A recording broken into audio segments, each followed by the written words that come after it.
Good morning, students. Today in psychological counseling, we are going to discuss the next topic. Okay, that is stage 3 skills. So, this is the last topic of credit 4 counseling skills, that is stage 3 skills. So, the skills of stage 3 are goal setting, action plan program, and brainstorming. Okay, so let us start with each skill.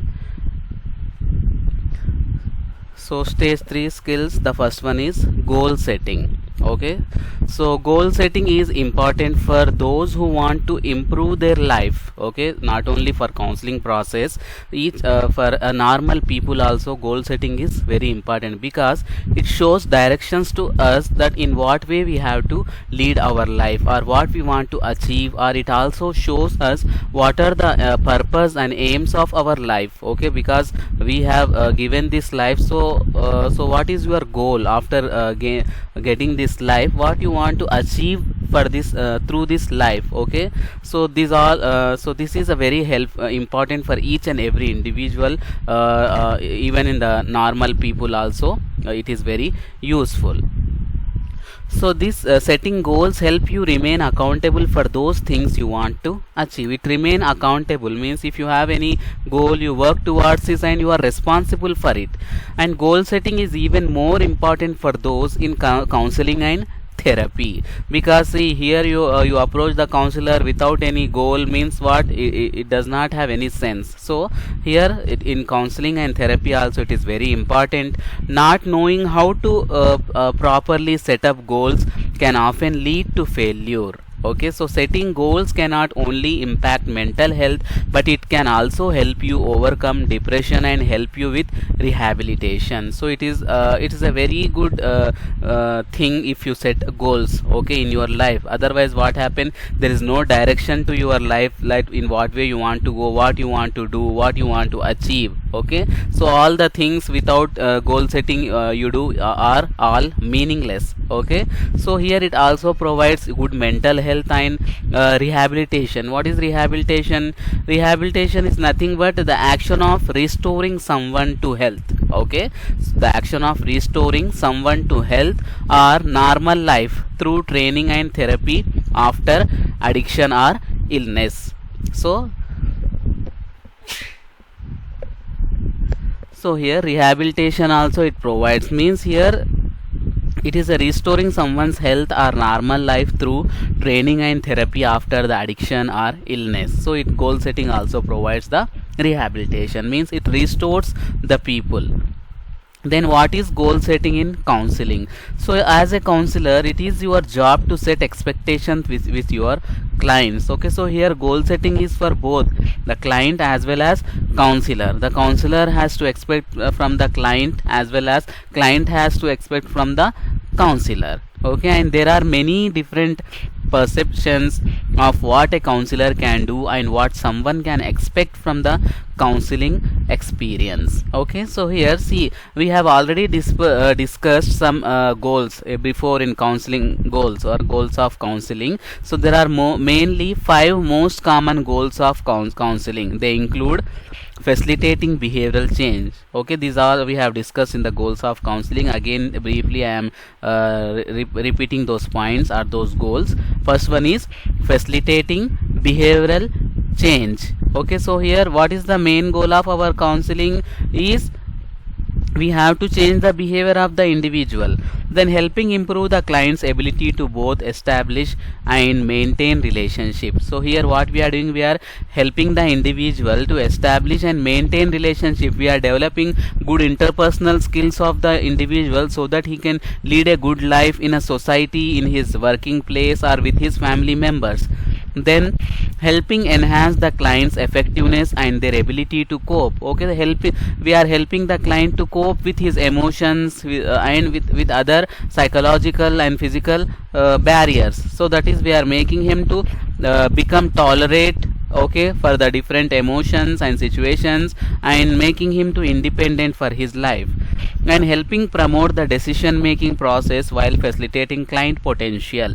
So here we are promoting the decision making process. We are not imposing the decisions on the client. We are promoting these abilities in the client so that he can choose his own decision or make his own decisions through knowing his own potentialities and abilities. That is also one of the goal of counseling. Then development, fifth one. So complete individual we have to develop so that he can lead a good social life with his family members or else with his community. So these are the general goals of the counseling we set in the counseling process. So these goals are guidelines when it comes to helping your clients make positive changes. So a big part of the counseling process involves enhancing your client's ability to cope. So the main thing is you have to enhance their ability to cope, because we respect each and every individual, and we know every individual has certain innate abilities. So here through during the counseling process you have to make him aware about his innate abilities and potentialities and help him to cope the things. Then before starting any kind of counseling or treatment plan, it also important to set the stage by asking your client. So here, so when the client approaches you, so here you have to discuss with the client and you ask him to set the goals. Okay, so what is your goal, what is your aim, purpose and objective to come here? Okay, what you want to achieve, what you want to resolve? Okay, so these things you have to discuss with the client and you have to make a stage for goal setting. Then what they want to get out of the counseling or therapeutic process. So ask them what they want to get out of the counseling or therapeutic process and what they believe is inhibiting them for achieving this. Okay, so if he know that the goal, then he himself can achieve that goal without coming to the counseling. But what thing that inhibiting him to achieve that, that's the reason he approached the counselor. So what they believe is inhibiting them from achieving that, and what their expectations are, what are their expectations to this counseling process, and what their motivations are for making said changes. Okay, so what is the influencing factors, or what are the things which motivate them to bring changes among themselves through this process. So here how goal setting works in therapy. See, setting goals can obviously be very helpful in multiple areas of life. So goals can help you face emotional and behavioral difficulties, reconnect with old friends, help you look for a new job, or simply help you save for a vacation. So see, if you set a goals, it provides all these things. Okay, they reunite and reconnect with your friends, family members. It also gives a new job and save for a vacation. So these all things can be achieved possible because of goal setting. So according to Justin Arauco, there is a general formula that can be followed when it comes to goal setting. So according to Justin Arauco, he has given one formula. So whenever you are setting a goal, you must take this formula into consideration. So the goal setting approach below is used in CBT. What is CBT? Cognitive behavioral therapy. So whenever they are therapying the cognitive whenever they use this goal setting in the cognitive behavioral therapy, but it can also be viewed as a standard approach or starting point. Okay, so it is also can be used as a whenever you are starting in your goals or whenever you are setting your goals, that time also you can use this cognitive behavioral therapy. So what are these? See, the first one is identify your goal. Okay, you must decide yourself what is my goal. Okay, for example, your goal is you want to become a nutritionist and dietitian. So okay, so here that is your goal. So how do you know that that is your goal? You have identified.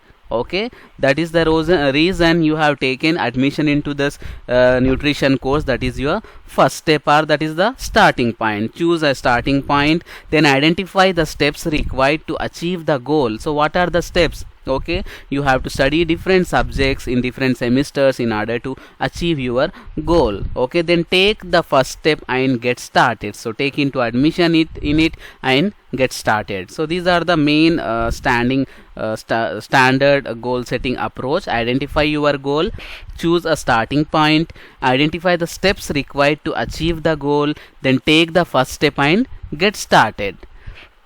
Then the first step may sound simple, but it is often challenging. Okay, see, it seems very simple, but it is challenging, and your client fine tune and get crystal clear on their goals may be harder than you think. Okay, so here what we think, but when it comes to the implementation part, it is difficult.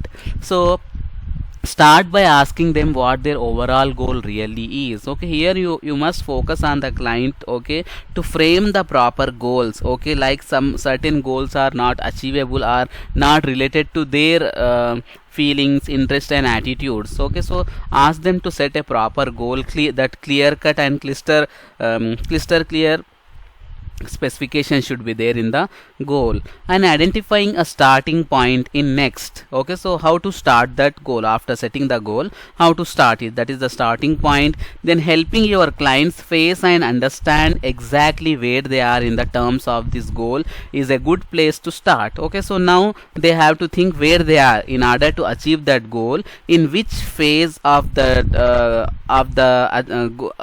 goal achieving stage they are. Okay, so after achieving, in which stage they are to in order to achieve that goal, they have to decide.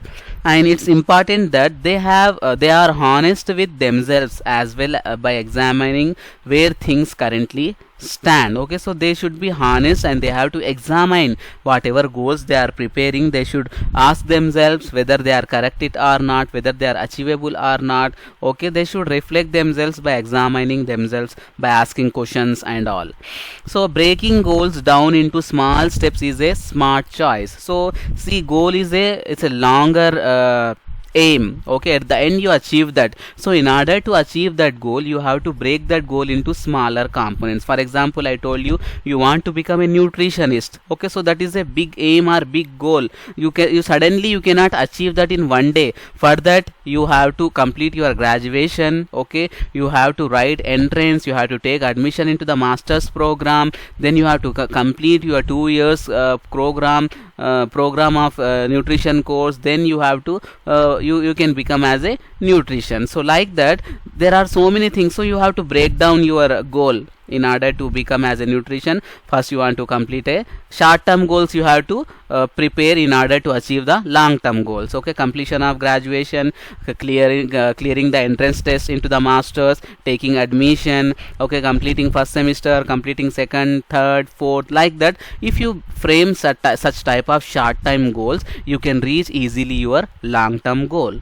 So that is the main importance. So breaking goals down into manageable chunks or steps is critical, because it helps keep the client from getting overwhelmed. Okay, so it is also difficult. Okay, we frame, we think and we imagine the situations, but when comes to the implementation part, it is little bit difficult. But here we should not get back. Okay, we must strive for ourselves and we have to overcome these all hurdles and obstacles.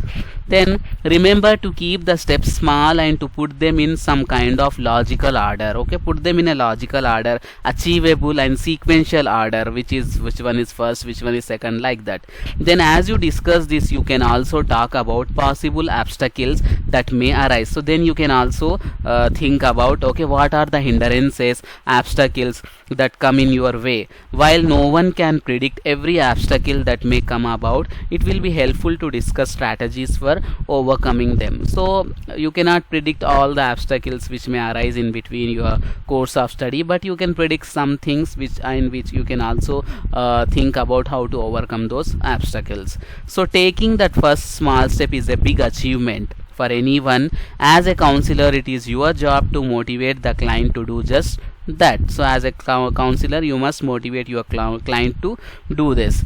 So see, here one more acronym is here, the GROW acronym. This is also helpful for setting of goals. So the GROW acronym is another good model when it comes to tools for recovery. See, G means goal or reality, O options, W way forward. So let us discuss this each and every acronym.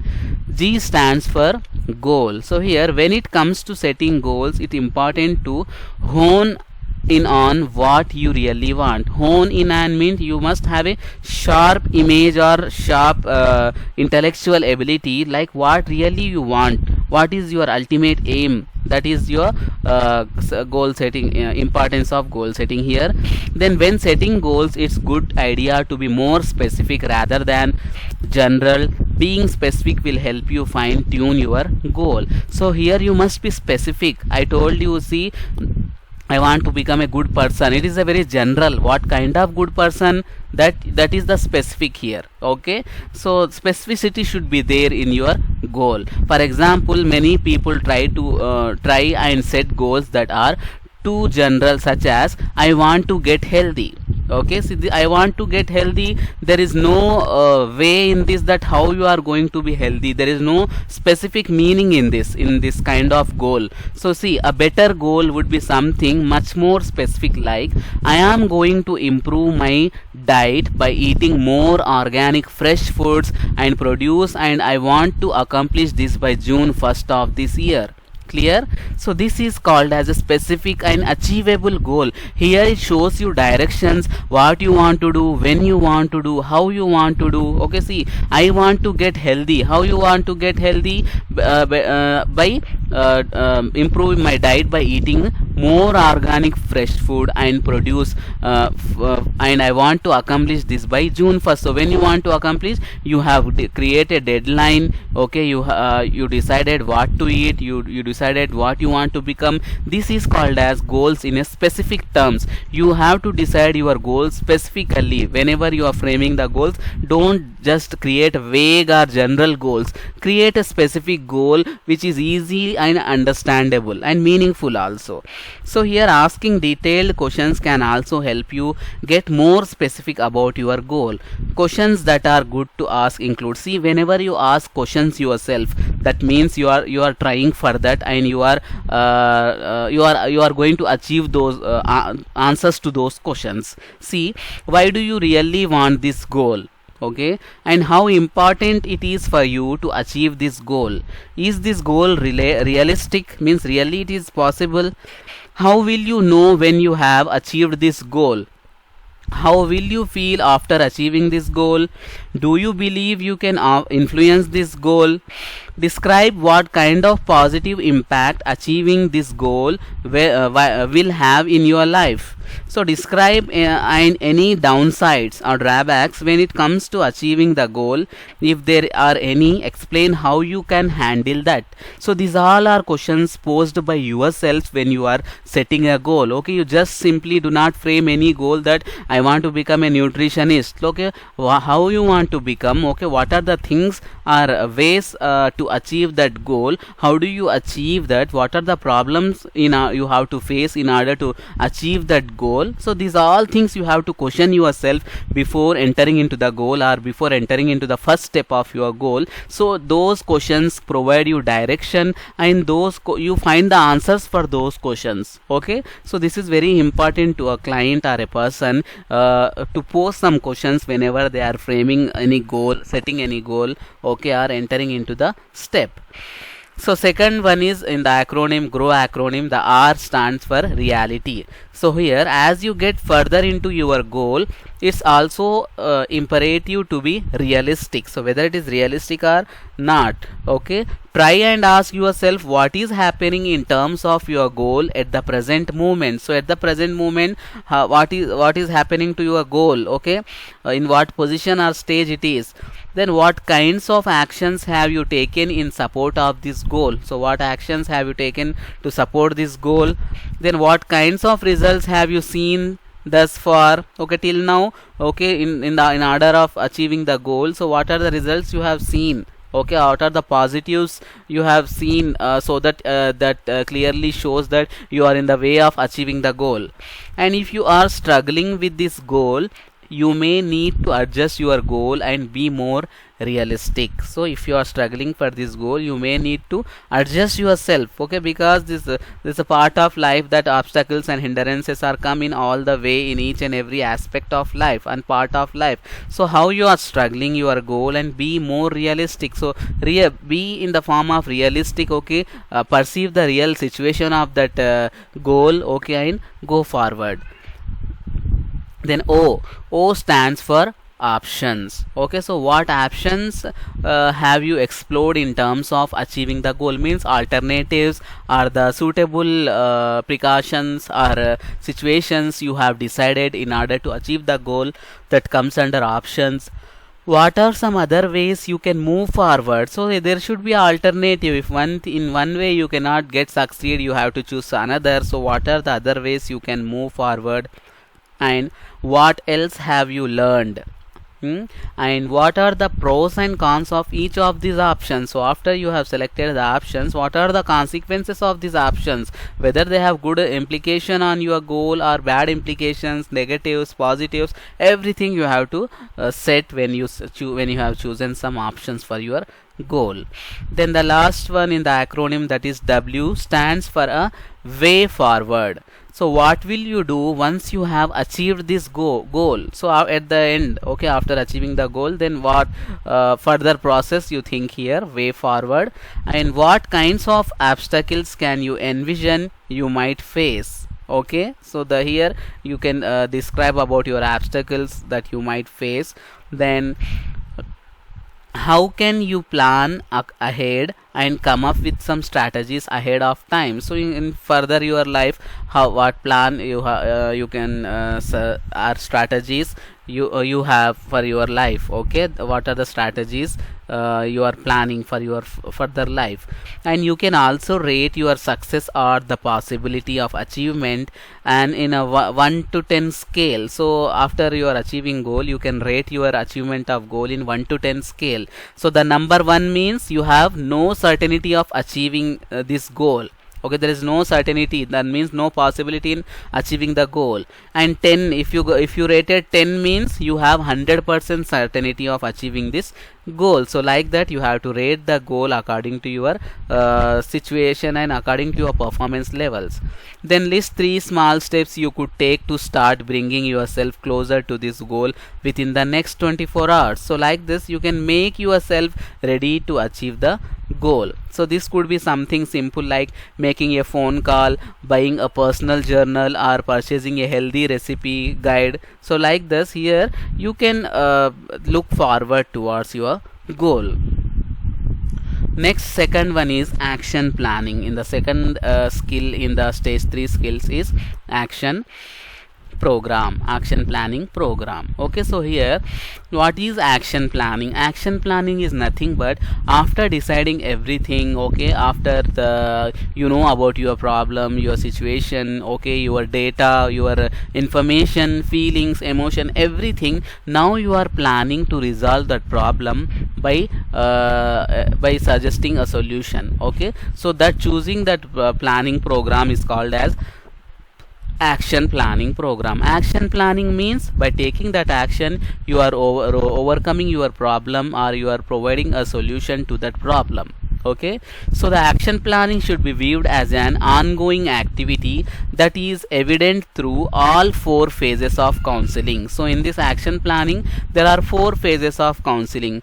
Each step in the counseling process carries implications for action planning. Okay, so each step in this counseling process carries implications for action planning. So 4 phases of action planning. Let us discuss each and every phase. The first phase is readiness in establishing the work alliance. Okay, so here you are preparing yourself to establish a working environment in order to achieve your goal. Okay, so the client's initial entry into counseling. So here the client is approaching to the counselor. Okay, he's starting revealing his problem, establishment of the rapport between the counselee and counselor. Everything is occur in this step, that is readiness in establishing the work alliance. So the client is initiated it by voluntary approaching a counselor. Clients enter the alliance with goals and some ideas how the counselor will help them with their current problem. Counselor enter with the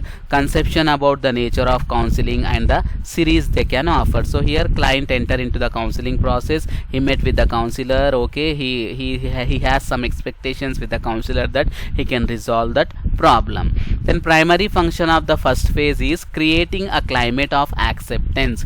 Here the client has to accept counselor, the counselor has to accept the client, the laying the foundation for the interpersonal relationship. Slowly they have to establish a rapport with them, they have to communicate, and they have to understand each other in order to make a good relationship between them. Okay, that is so relationship by clearing misconceptions about counseling and checking out the interpersonal suitability of one another. See, some clients are having misconceptions about the counseling, that most of the counseling process are not success, they may fail you, like that they may be heard from someone. So this type of misconceptions the counselor has to clear, okay, so that it may he can provide and motivate the client towards the counseling process.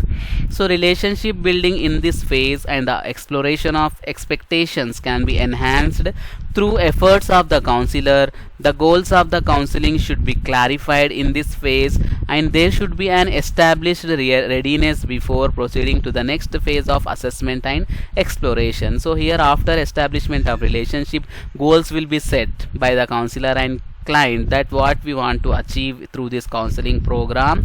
Okay, so that will be established here. Then they move into the assessment and exploration. Then many clients enter counseling with misconceptions about counseling. So misconceptions must be discussed, and mutual understanding and agreement with respect to what can be expected from career counseling is vital. Okay, so misconceptions, I told you, these will be there in the client. Okay, so that will be removed through the proper explanation and understanding, and proper relationship will be maintained with the client and counselee. Trust will be developed in this stage so that they can go for further steps. So first step in developing a solid foundation for counseling. Okay, this first step, they provide a good platform for client, okay, so that they can feel safe and comfort. And creating a climate of acceptance is the primary function of the first phase of counseling. So in a climate of acceptance, there is an open discussion of perceptions and expectations. Creating a climate of acceptance is critical to creating a work alliance and the success of the counseling. So they have to accept this counseling process in order to move further for more sessions in this process. So laying foundations for interpersonal relationship. This laying of the foundation for the interpersonal relationship occurs in phase 1 of action planning. So okay, so foundation here, everything is forming here. Okay, the client is getting security, he is feeling safe with the counselor, he is establishing a rapport with the counselor, they are accepting each other. Okay, so this is all foundation is establishing in the phase 1. Okay, so there is a checking out of the interpersonal suitability of the counselor. Clients attempt to determine in the counselor will treat them with respect, listen to their concern, be flexible and non-judgmental and knowledgeable. Counselor also evaluate the interpersonal suitability of client, whether the client has positive attitude, is open to suggestions. So okay, here everything, all the procedures and formats for further sessions is forming in the first session. Here client is understanding the counselor is understanding the client, and he is establishing the interpersonal relationship, and he is seeing whether he is able to suit for this counseling process or not. Okay, whether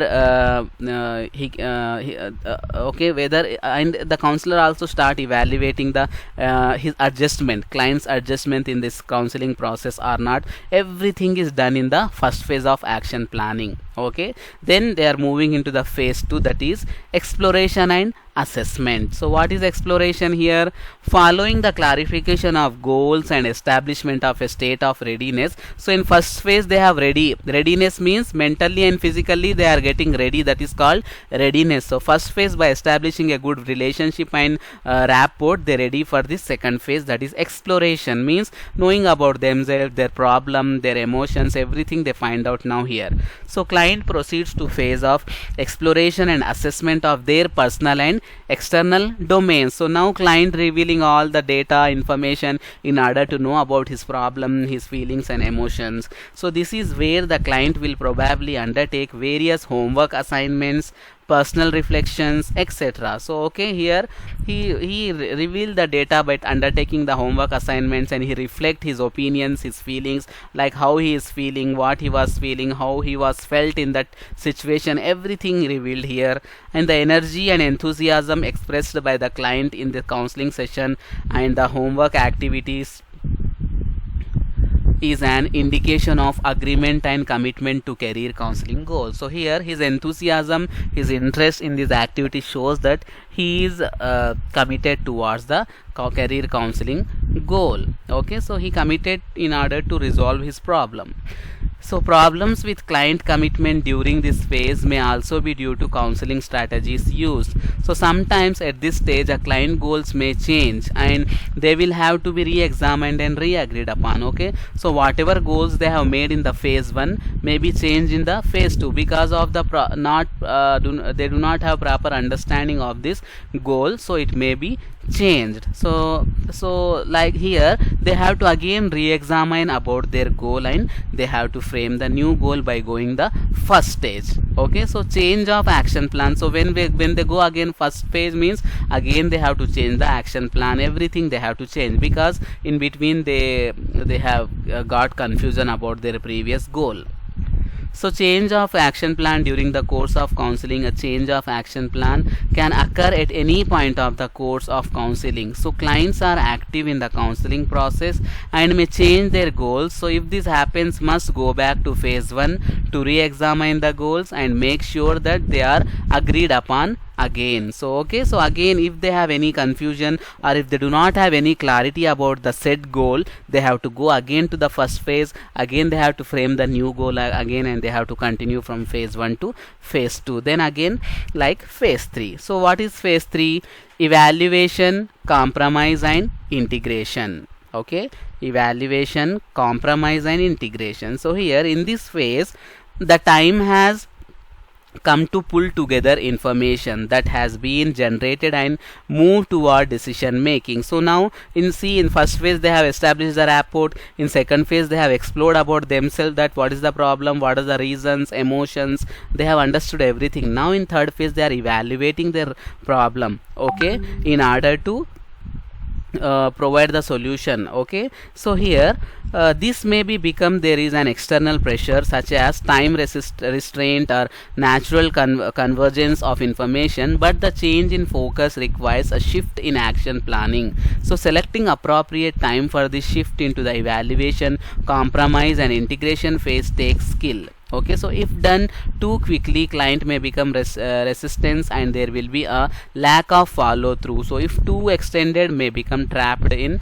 endless cycle of talk with little being achieved. So here what does it means? In the third phase, evaluation phase, if you provide or if you give the decision or any suggestion to the client very fastly, what happen? The client may not be understand how to take care of the suggestion properly. If you are taking very much lengthy time to provide the solution, okay, so the client may be stuck in that cycle. So here you have to take appropriate time in order to resolve the solution and get the feedback for that proper solution. So facilitate smooth transition, counselor can follow number of steps. What are the steps? See below here. During phase 3 a number of hard decisions may be made as well as compromise. So what are they? Steps to facilitate transition from phase 2 to phase 3. What is transition here? The client is entering from phase 2 to phase 3, from exploration to evaluation. So the steps are: starting point is to let clients know in advance that you are considering movement to next step. So here starting point is to let clients to know advance that you are considering movement to next step, means one by one step they have to cross in the counseling process, that they have to know. Then give the client summary statements and discuss their readiness before initiation transition. So before going to the next phase, make them to ready physically and mentally that they are going to move to the next step. Then once there is a general agreement for the need for evaluation of the info generated, the counselor can introduce decision making exercises. So once they evaluated all their problems, their reasons for the suffering of the client, so then they started evaluating that why they are occurring, then then what is the solution to overcome this problem. So that decision making exercises should be started in the transition phase. Then see here, the exercises focus attention on how information is consistent with various options and help stimulate concrete action planning. So those exercises will help the client for decision making process. So give clients a think break during the session for both client and counselor to think about possible actions based on it info that has been generated. So here in decision making, so give time to the counselor as well as client so that they can make a proper decision, okay, and based on that they can generate their own decisions making skills. So after that, in the third stage, they evaluate their problem and they make their decisions. In fourth stage, commitment, that is phase 4, commitment, action planning and follow through. Now after decision making, they have come to a conclusion that, and they want to follow that solution for the overcoming of that problem. So they commit that solution now and they follow that solution for their further life. That is comes under phase 4. So here movement to phase 4 requires well defined goals. Following these guidelines helps to ensure that the client feels sense of ownership over goals. Means now he has to make a decision by himself. Now he is the owner of his own thoughts and feelings, that how he has to control his problem or his life. So sense of ownership he got here. And at this phase, prepare client for potential barriers to their goals that may arise. So here client has known about his potentialities, his abilities, and here make him to know about the barriers which are stopping his abilities to come out, or which are stopping his abilities to perform the functions. Okay, that is the duty of counselor. Then as well, in this phase, client personal readiness, okay, should be addressed. Will they persist and carry out the plans that have been made? So you have to ask him, like, you can continue this solution or suggestion in your further life, and achieving this requires confidence and support from others. Okay, so here confidence building, the counselor has to build the confidence among the client that you have the ability, you are a good person, okay, you have all the potential to overcome this problem. So that's the reason you have decided and you have made this decision making skill, you have chosen this decision for your problem. So because now with your all your potential and abilities, you use your abilities and you follow this solution or decision in your further life, and don't allow other barriers to stop you to implementing this suggestion in your life. Like that, the counselor develop confidence among the client. Okay, and counselor should help client attain the necessary personal and social strength to follow through with their action plan. Not only making the client bold and confident, he also develop personal and social strength, like how to mingle with the society, how to develop interpersonal skills with the social society, community and family members, so that he can lead a good life. See here, human being is a social animal. He cannot live alone. Otherwise what happen, he suffer with the depression, stress and other psychological problems. So if the person is always well versed with the society, community and family members, then only he can lead a good life and healthy life. Okay, so that is the reason either counselor also strengthen his social strength. Okay, like he has to mingle with the social community as well as the family members. Okay, before that, because of his problems, he was a isolated and narrow minded person, but now he able to know about he has know about his potentials and abilities, that he is a worthy person. So now he is the counselor has to help him to develop all these skills and live a good social life. For that, the counselor has to prepare the client by boosting him, by motivating him, by making him the realizing what strength and what abilities the client has. So ongoing contact and follow through with clients is helpful to ensure the success and completion of their action plan. So here the counselor should not stop his counseling process. After that, the counselor has to follow up the client, like whether he is properly implementing the suggestions or the decisions in his life or not. So he has to contact in between, and he has to check whether he is properly maintaining his whether he is properly living his life or not. Okay, whether he is leading a good social life. Okay, whether he is mingling with the people, whether he is living a very well with their family members or not. Everything he has to follow up activity should be done by the counselor in order to check and supervise whether the client is doing those things or implementing all the principles and goals and suggestions whatever he has made in the counseling process or not. That he has to check through follow up activity. Okay, that is the here success and completion of their action plan. So here action plan complete. So after counseling process also, for some days the counselor should be keep in touch with the client, so that whether he is going smoothly or not in his life. Okay, so then this is about the 4 phases of action plan. Then we are moving into the third skill of stage 3 skill, brainstorming. Okay, so this brainstorming is nothing but generating of ideas. Okay, so see, this is developed by Alex Osborne. Alex Osborne developed the original approach and published it in his 1953 book. Okay, that book name is Applied Imagination. So since then, researchers have made many improvements to his original technique. So this technique was first developed by Alex Osborne in his book, that is Applied Imagination. So in that he has developed this technique, but later researchers improve this technique. So this is called as brainstorming techniques. So it combines a relaxed, informal approach to problem solving with lateral thinking. It encourages people to come up with thoughts and ideas that can at first seem a bit crazy, but some of these ideas can be crafted into original, okay, creative solutions to a problem, while others can spark even more ideas. This helps to get people unstuck by jolting them out their normal ways of thinking. Okay, so what is the meaning of jolting? Jolting is nothing but pushing out. So here the people have to share their ideas, whatever coming in their mind. Okay, ideas, thoughts. Brainstorming is nothing but generating ideas into the minds of the members.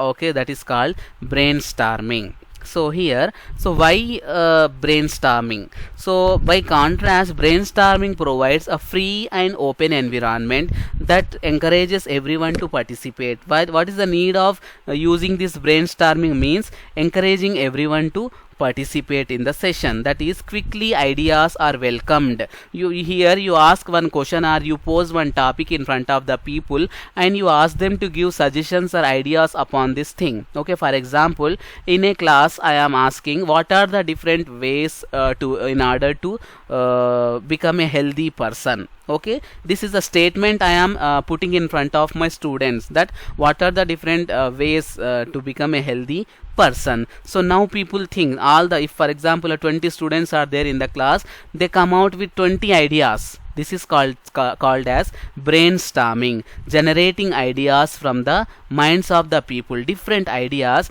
So here you are collecting the good ideas, you are analyzing it, and you are appreciating those ideas, and you are collecting those ideas, and you are drawing good conclusion from those ideas, is called as brainstorming. Okay, so here if we see the types of brainstorming, there are 2 types of brainstorming: individual brainstorming, group brainstorming. So what is individual brainstorming? So while group brainstorming is often more effective, see here in both individual and group brainstorming, the group brainstorming is very effective, because more number of people are there, more ideas we will get.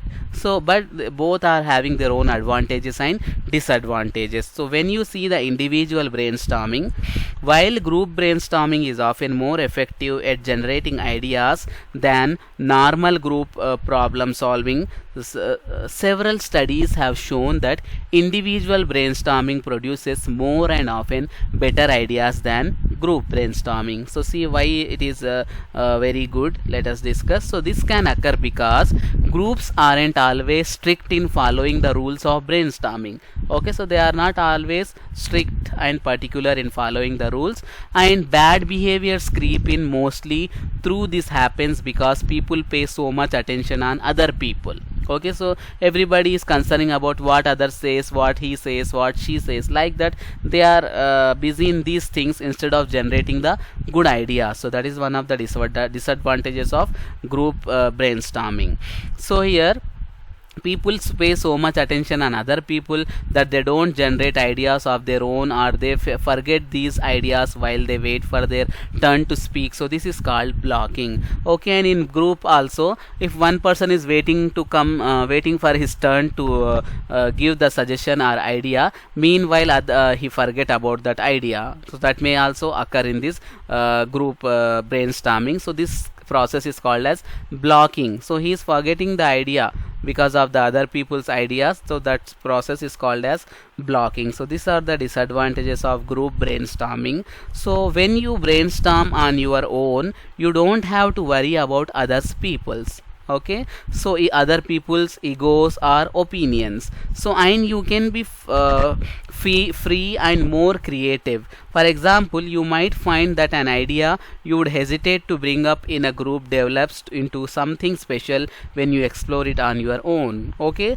so here one more advantages of individual brainstorming is, here you need not to worry about other people's thoughts and opinions, okay, and their egos, everything. Here you are only focusing on your own ideas. Okay, and some ideas which you are hesitant to give in front of others, but if you ask individually, you can ready to give that idea. So this is the advantage of individual brainstorming.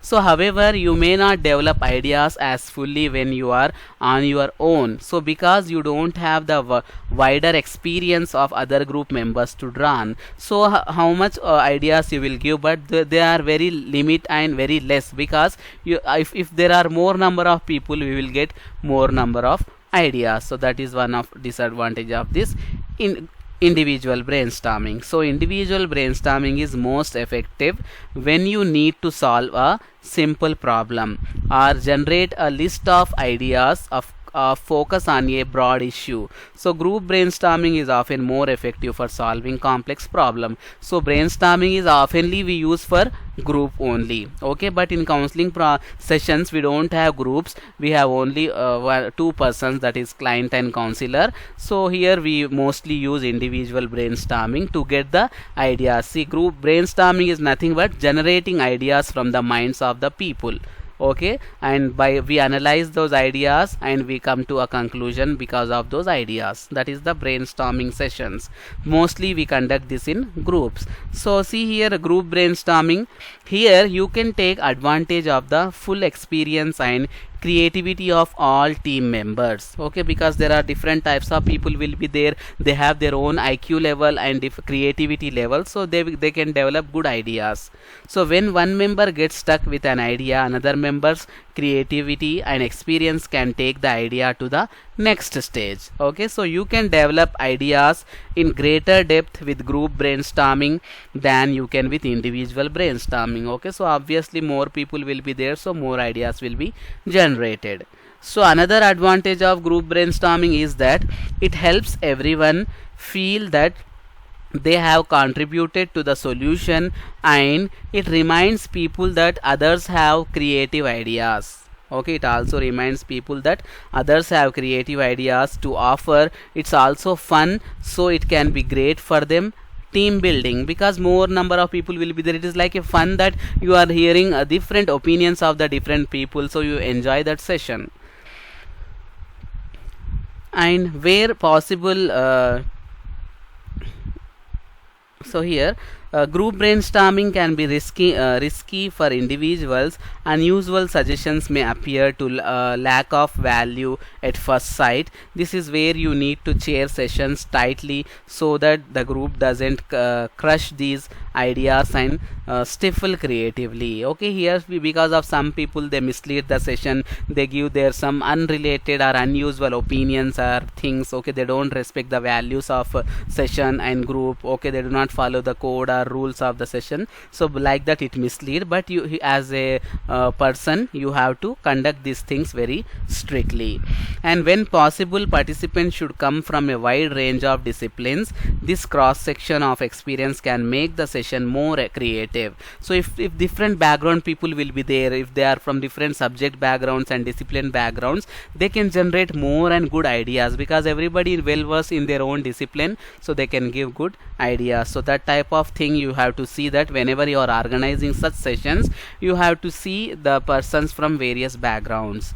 And however, don't make the group too big. Okay, as with other types of teamwork, groups of 5 to 7 people are usually most effective. So only 5 to 7 groups are enough, don't make more than this. So clear, this is brainstorming. We use brainstorming to generate ideas, especially when we have some problems. We conduct these sessions and we ask them to generate ideas. By analyzing those ideas, we get some solutions, and we at the end we get conclusion by generalizing those ideas. Okay, like for example, some daily life problems are the issues which we are facing nowadays in the health or any sector. For that reason, you can conduct this brainstorming session, and you can ask the individuals or the participants to generate ideas so that they can contribute towards this problem. Okay, so this is brainstorming session can conduct in any department or any field.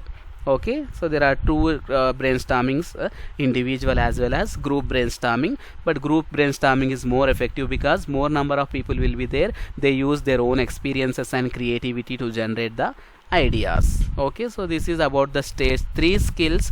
Here we have completed our credit 4 completely. Let us recapitulate what we have studied in today's session. We have discussed about the goal setting. Okay, so here what is goal setting, and we have discussed the 5 principles of goal setting. Okay, then how goal setting therapy works. In that we have some steps we have discussed, that is identify your goal, choose a starting point, identify the steps required to achieve the goal, then take that first step and get started. Okay, then we have discussed about GROW acronym, that is goal, reality, options and way forward. Okay, then we have moved into the second skill, that is action planning. Okay, action planning is the planning for it is a program for in order to resolve the problem. Okay, in the 4 phases are there. Phase 1 is readiness in establishing the work alliance. Here you are establishing a good environment with the client and counselor. You are preparing for yourself in this phase. In second phase, okay, you are exploring about your problem, your thoughts, your emotions and behavior. You are understanding about everything, your problem. In third stage, evaluation, compromise and integration. You are evaluating the data whatever you have explored in the previous step, and you are making your own decision in this phase 3. And in fourth phase, you are implementing decision, and here counselor also conducting follow-up sessions whether you are following those decisions properly or not. Okay, so these are the 4 phases of action planning program. Then brainstorming, individual brainstorming and group brainstorming. This is for generating ideas. Okay, hope you people understood this. Thank you.